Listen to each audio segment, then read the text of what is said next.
वंदे मातरम। जय भारत माता की।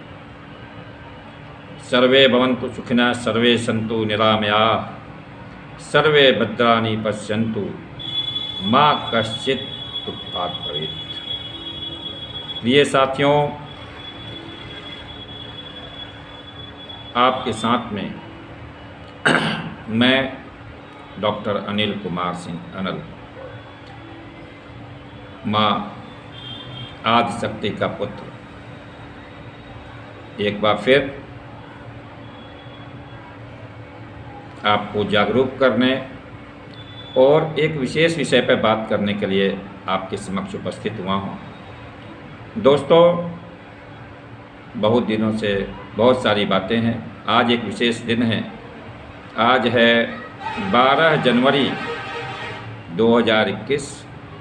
12 जनवरी महान राष्ट्र संत, महान योगी और सनातन धर्म के इस कलयुग में, इस वर्तमान युग में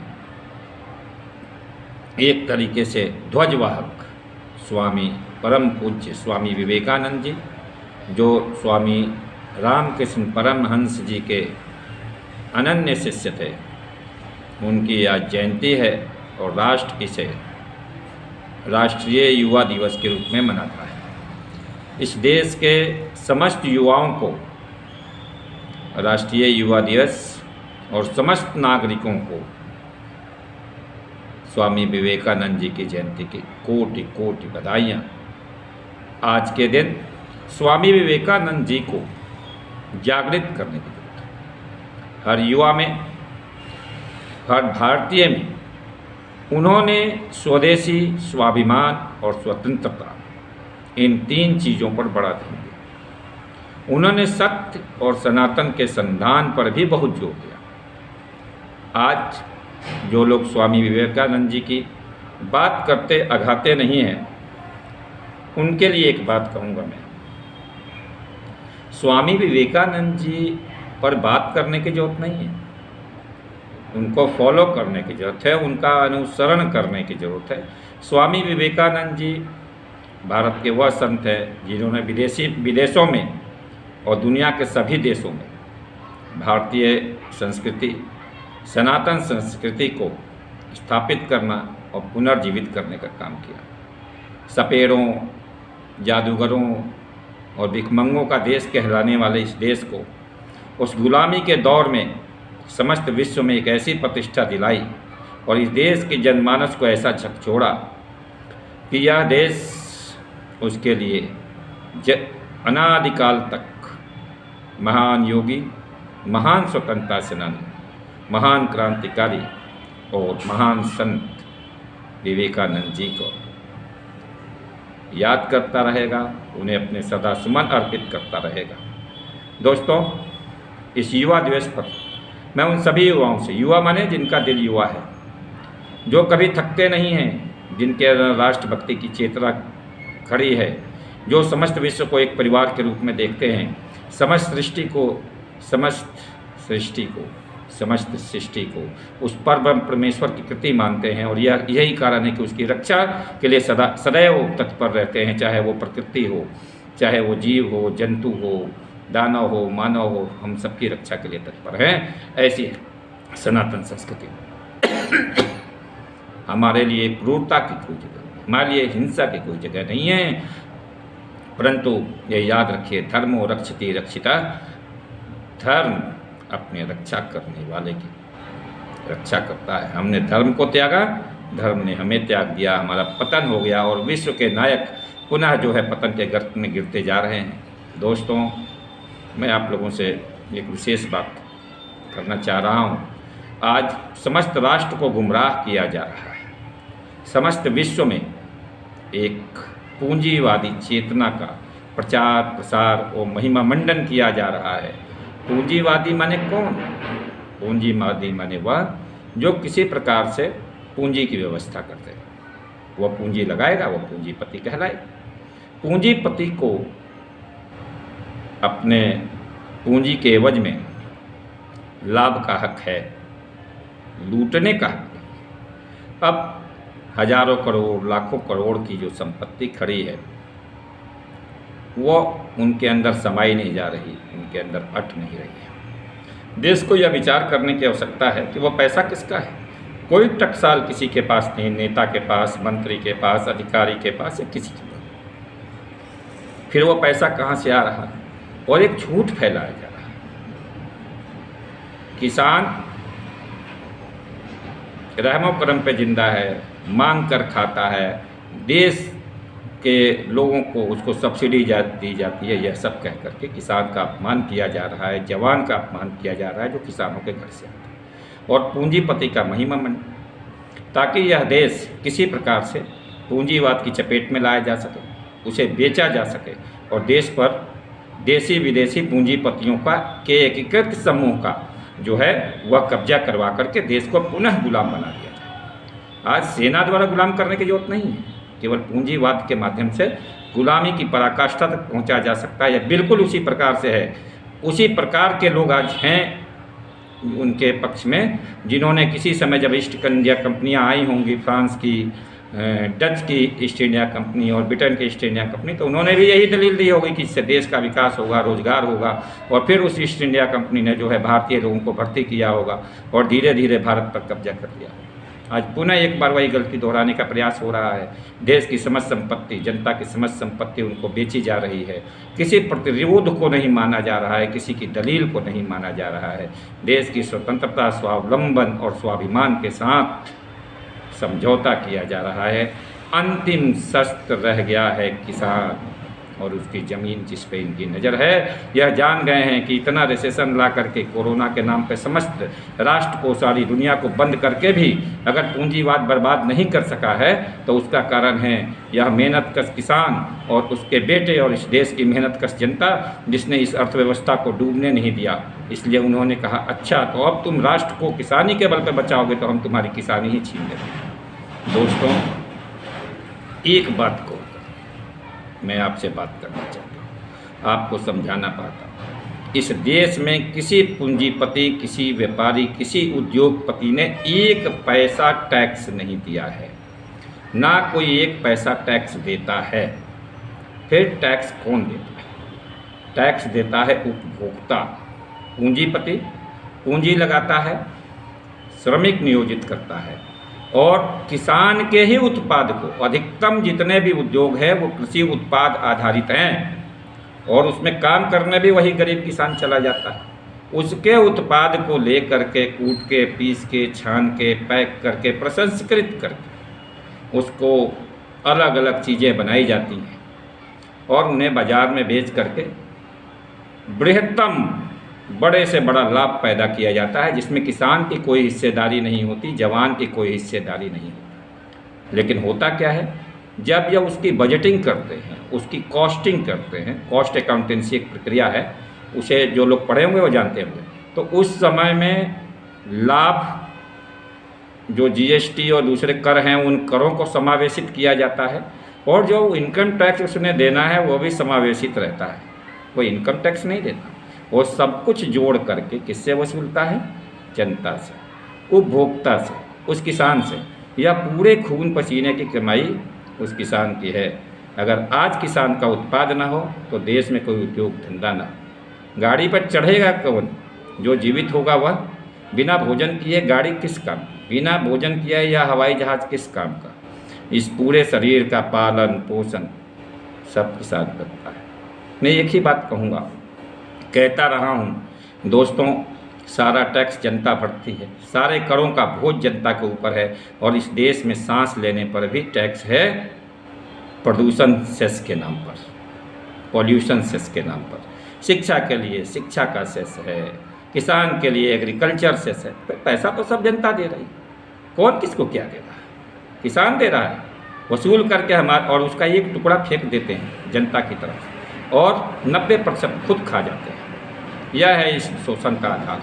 आप स्वयं समझिए कि पैसा तो कहीं से, कोई टकसाल है नहीं जहाँ से आता है, लेकिन फिर सैकड़ों करोड़ की प्रॉपर्टी नेताओं के पास, अधिकारियों के पास, पूंजीपतियों के पास कहाँ से आ रही है?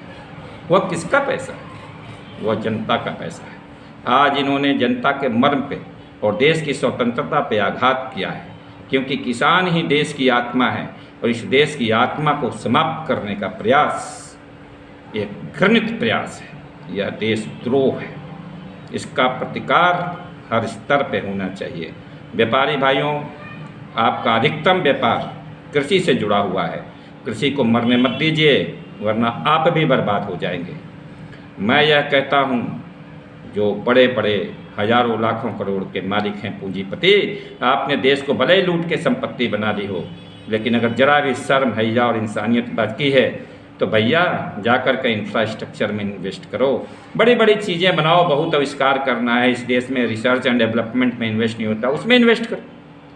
खेती किसानी के क्षेत्र में और किसान की ज़मीन और उत्पाद पर आपकी कोई आवश्यकता नहीं। देश की सरकार से, देश की जनता से मेरा आग्रह है कि कृषि क्षेत्र में जितना भी इंफ्रास्ट्रक्चर डेवलप होना है, या तो बड़े राष्ट्रीय स्तर पर, जैसा पहले मैंने कहा था, राष्ट्रीय स्तर पर बनाई गई किसानों की बड़ी बड़ी समितियां, जो किसानों के हक के लिए लड़ें, जो उनके लिए रेट निर्धारित कर सके एमएसपी और बिकने के लिए एमआरपी तय कर सके मार्केट के लिए, उनके माध्यम से इंफ्रास्ट्रक्चर डेवलप होगा, किसी पूंजीपति के माध्यम से।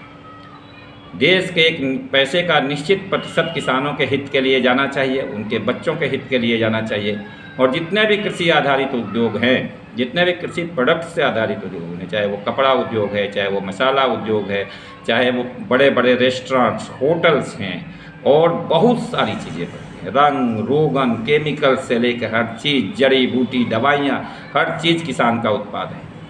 इसलिए इस देश में 99% उद्योग, 1% भारी उद्योग छोड़ दिए जाए तो 99% उद्योग जो हैं वो कृषि क्षेत्र से आता है। वो किसान का हक है, वो पैसा किसान का हक है। जो तुम्हारी तिजोरी में भरा हुआ है उसे दे दो, वो किसान को चाहिए। किसान आज बिना दवाई के मर रहा है, किसान का बच्चा पढ़ाई के बिना मर रहा है, रोजगार के बिना मर रहा है, और तुम किसान के पैसे पर किसान का हक मार। लज्जा नहीं आती इन देश की पुरानी सरकारों को और आज की सरकार को? कोई किसी दल की बात नहीं है, किसी संगठन की बात नहीं है। इस देश की पूर्ववर्ती 70-75 वर्षों से चली आ रही सरकारों ने कोई किसान के साथ न्याय नहीं किया है, और आज की सरकार तो बिल्कुल उसको बर्बाद कर देने पर तुले। मतलब धीरे धीरे धीरे धीरे करके जो है इस देश को गुलाम बनाने का षड्यंत्र आगे बढ़ता। स्वदेशी का नारा देने वाले आज विदेशियों के तलवे चाट रहे हैं। शर्म आनी चाहिए, आपको लाज आनी चाहिए। और किसान को मैं निश्चित कहता हूँ, ये तीनों कानून अब तो हटने ही चाहिए, संशोधन की कोई गुंजाइश नहीं है। मेरी समझ में ये आ गया कि सरकार की इन केंद्र प्राक्रेन अपने को चंदा देने वाले, अपने पूंजीपति मालिकों के लिए ही काम कर रही है। मुझे विश्वास था कि कानून में कुछ गलतियाँ हो गई हैं, आप सुधार लेंगे, लेकिन अब मुझे यकीन है कि आप पूंजीवाद के प्रहरी हैं, पूंजीवाद स्थापित करेंगे और देश की जनता को लूटेंगे। इसलिए आपके लिए धीरे धीरे मन से जो है वो रिस्पेक्ट खत्म हो जाएगी। मेरे आदर्श, मेरे प्रेरणा सोच माननीय नरेंद्र दामोदर दास मोदी जी, किसान इस देश की आत्मा है, और आप कहीं ना कहीं उस तबके से आते हैं जो उससे जुड़ा हुआ है। आप आरएसएस के कैडर रहे हैं, आप ज़मीन से जुड़े हुए काम किया है। क्यों ऐसा काम करते हो जो आपकी आत्मा गवाही नहीं देती? क्यों फंस गए हो इनके चुंगल में? अरे अपने अगल बगल जो देशद्रोही टाइप के पूंजीपति बसे हुए हैं, जो आपको गुमराह कर रहे हैं, उनके चुंगल से बाहर निकलिए। मुझे लगता है इस संत को किसी ने फंसा लिया है, कोई ब्लैकमेल कर रहा है हमारे प्रधानमंत्री को, वरना वह इतना घटिया डिसीजन नहीं लेते और इस तरीके से अड़ने वाले व्यक्ति वह नहीं है। वह तो जनता के नेता हैं। उस जनता के नेता को क्या हो? मरते हुए बच्चे, किसान, बूढ़े नहीं दिख रहे हैं, मतलब वह अताताई रावण से भी गया गुजरा होगे। ऐसी कौन सी मजबूरी है? ऐसा कौन सा आपका राज लोग जानते हैं जो आपसे जो है देश के विरोध में काम कराया जा रहा है? ये समझ में नहीं आ रहा। खैर, किसान को एमएसपी, जनता को एमआरपी, और किसान के बच्चों को वही सुविधा जो जवान को मिलती है वो मिलना चाहिए। एक किसान की मृत्यु पर 1 करोड़ रुपया मिलना चाहिए।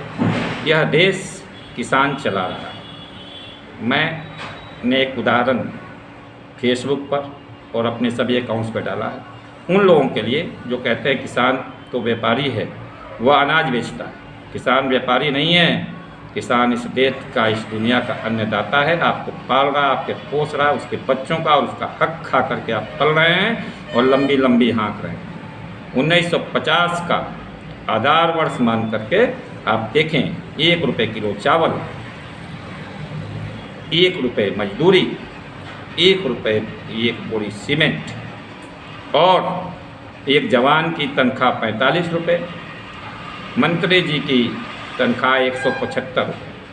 अब 2021 में देखें, 1.5 लाख रुपये तनख्वाह, 50,000 रुपये, 35,000 रुपये तनख्वाह, मजदूरी 400 से 500 और किसान की चीज़ कितनी? 40 रुपये, 35 रुपये किलो। क्यों भैया, ऐसा क्या गुनाह किया? उसको उसी अनुपात में बढ़ा दो यार, दो उसका रेट उसको, वो तो 700 रुपये, 600 रुपये किलो बैठेगा। अब 600 रुपये किलो की मांग, तो 600 रुपये किलो वाला चावल 40 में तुम्हें दे रहा है, यानी 560 रुपये तुम्हारे ऊपर किसान के 1 किलो चावल में खर्च होते।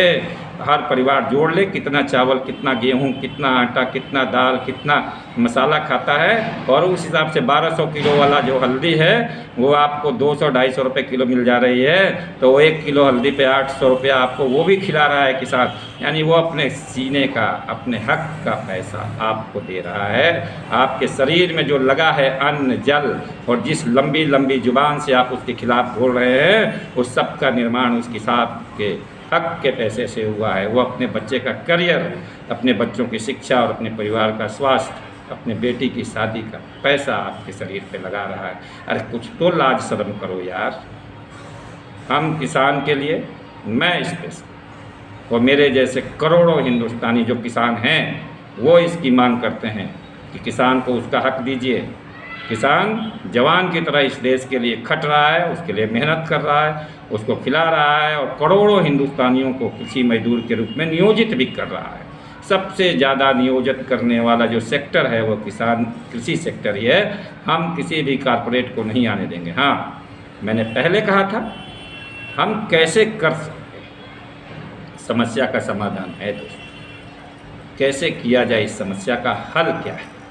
इस समस्या का हल यह है कि जो सुप्रीम कोर्ट कह रही है, एक समिति बनाई जाए, किसानों को सुना जाए, और इसके बाद में जहाँ तक मुझे समझ आता है कि एक मंत्रालय तो अलग है ही, कृषि मंत्रालय, लेकिन हर राष्ट्रीय स्तर पर एक ऑटोनोमस बॉडी हो किसानों की।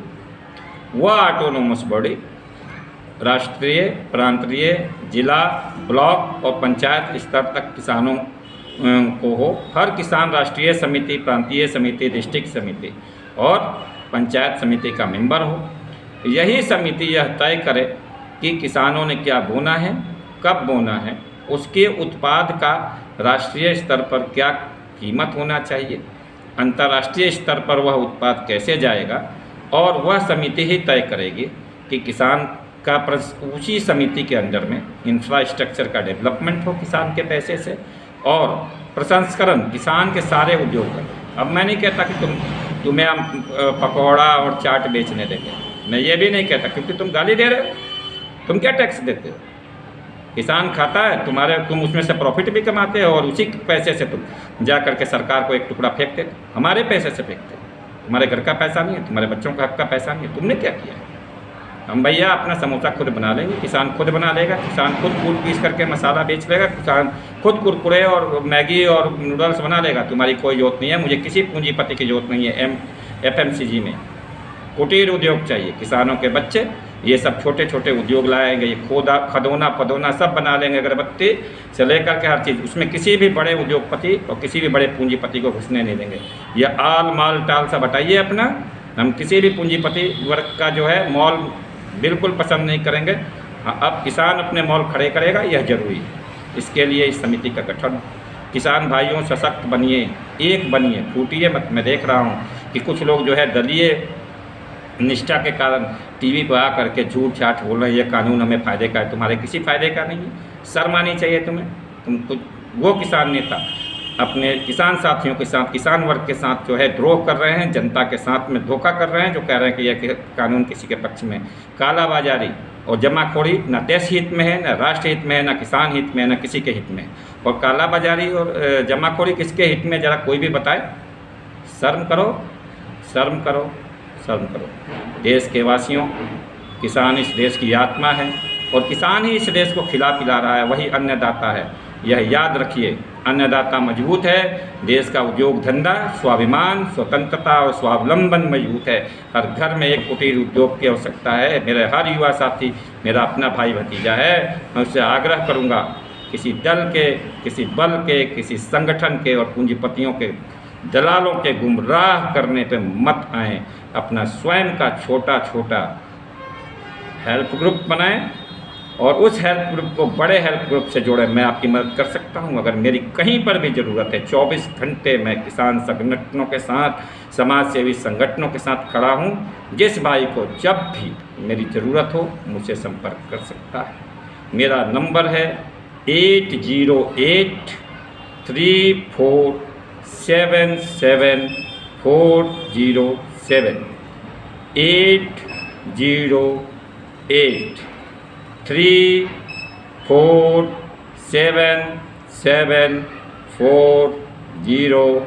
80834774007। यही मेरा व्हाट्सएप भी है।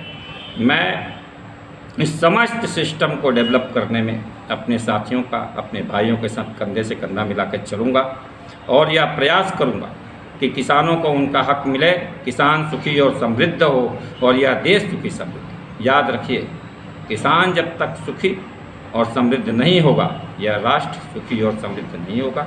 मैं अपने देश की राष्ट्रभक्त सरकार से यह आग्रह करूंगा कि आप विदेशियों के बसाने का मेक इन इंडिया जैसा प्रोग्राम मत रखिए। यह देश इतना गरीब और सड़ा हुआ नहीं है कि आप जो है उसको इतना गिराने में लगे हुए हैं। इस देश में कुटीर उद्योगों, मझोले उद्योगों की स्थापना कीजिए जो अपने आप में समस्त देश को रोजगार देने में और आपके अगल बगल के आपके विदेशी साथियों को भी रोजगार देने में सक्षम है। ठीक है, तो ये बातें आपको याद रखनी है। मेरा समस्त देश के नागरिकों से आग्रह है कि दोस्तों आइए कंधे से कंधे मिला करके एक दूसरे का और राष्ट्र के विकास में योगदान करें और किसान भाइयों के साथ खड़े होकर के इस देश को गुलाम होने से बचाएं। मैं इसके लिए अपने देश की सरकार, अपने सभी समाज सेवी संगठनों और किसान संगठनों से और देशी पक्ष विपक्ष सब, क्योंकि किसान न कोई पक्ष है ना कोई विपक्ष है तो ना कोई राजनीति है। बस किसानों के साथ राजनीति मत कीजिए, कूटनीति मत कीजिए, केवल देश नीति कीजिए, किसान नीति कीजिए। और किसान नीति यही कहती है कि किसान के बच्चों को उसका हक दो, रोजी रोजगार दो और किसान को सही कीमत दो, उसे सुखी और समृद्ध बनाओ और साथ ही उसको हर वह सुविधा जो आप जवान को देते हो। यही हमारी मांग है। जय हिंद, जय भारत, जय भारत माता।